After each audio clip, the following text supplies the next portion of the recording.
আসসালামু আলাইকুম। আশা করি সবাই ভালো আছেন। আজকে অনেক দিন পর আপনাদের সামনে হাজির হয়েছি একটু ভিন্ন রকম কথা নিয়ে।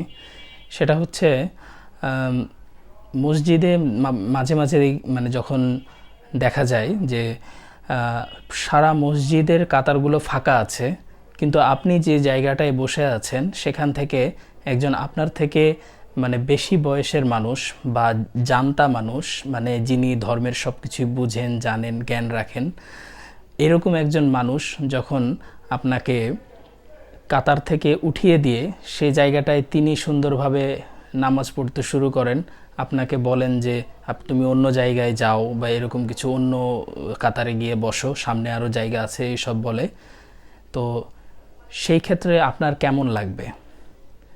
তো যার সাথে ঘটেছে এটা, তার অবস্থাটা দেখে আমার খুব খারাপ লাগলো, কারণ আমি যতটুকু জানি এটা ঠিক না। আপনি যদি পরে আসেন তাহলে পরে অন্য যে জায়গা পাবেন সেই জায়গায় বসে যাবেন, আমি এতটুকু জানি।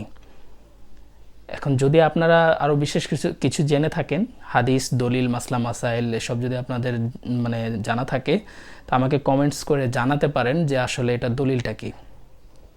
আমি যতটুকু জানি সেটুকু বলছি। হচ্ছে নামাজে পেছনে আসলে, পরে আসলে পরের কাতারেই বসতে হয়, সবাইকে ডিঙ্গিয়ে সামনে যেতে হয় না।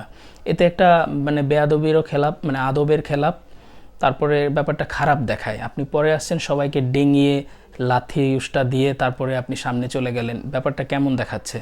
এটা আসলে মনে হয় না ধর্মীয় দিক থেকেও ভালো। তো সেই লোকটার অবস্থা দেখে আমি সেদিন মনটা আমার অনেক খারাপ হয়েছিল।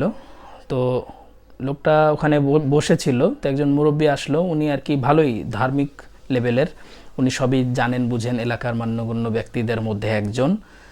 তো তিনি আর কি ওই ভদ্রলোককে ওখান থেকে সরিয়ে দিয়ে তিনি ওখানে জায়নামাজ বিছিয়ে নামাজ শুরু করে দিলেন।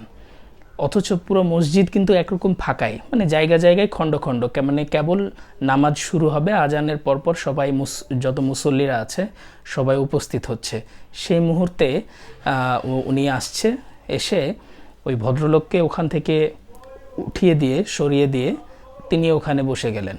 তিনি কিন্তু চাইলে পুরো মসজিদ তার জন্য ফাঁকা ছিল, কিন্তু তিনি সেটা না করে সেখান থেকে হ্যাঁ, হতে পারে তার সেটা পছন্দের জায়গা, তার আসতে লেট হয়েছে, তার আগে অন্য কেউ বসে গেছে, কিন্তু মসজিদ হচ্ছে আল্লাহর ঘর। ফকির, মিসকিন, ধনী, গরিব সবার জন্য প্রত্যেকটা কাতার, কারো রেস্ট্রি করা থাকে না। এটা প্রত্যেকটা কাতারে সবাই সারিবদ্ধভাবে নামাজ পড়ে। এটাই হচ্ছে ধর্মের মূল সৌন্দর্য, মসজিদের মূল সৌন্দর্য, ইসলামের মূল সৌন্দর্য। আসলে এটাই হওয়া উচিত। কিন্তু যখন দেখা যায় আপনি আপনার পছন্দের কাতারে, মানে আপনি যেখানে সবসময় নামাজ পড়েন ওখানে অন্য কেউ বসে আছে, তাকে উঠিয়ে দিয়ে আপনি গিয়ে বসলেন, ব্যাপারটা কেমন যেন দেখায় না? মানে সোয়াব কামাইতে গিয়ে আপনি উল্টা আরও গুনাহ কামাই করে বাসায় ফিরছেন। তো আশা করি ব্যাপারগুলো একটু খেয়াল রাখবেন। আর যদি আমার কথার মধ্যে কোনো ভুল থেকে থাকে তো আমাকে কমেন্টস করে জানাবেন, বা যদি আমি ঠিক বলে থাকি তাও জানাবেন। আর যদি হাদিস বা দলিল কোনো কিছু থেকে থাকে আমাকে তাও জানাবেন। আমি এসব কিছু পরবর্তীতে আবার চোখে পড়লে যাতে আমি বলতে পারি। তো ভালো থাকবেন। আসসালামু আলাইকুম।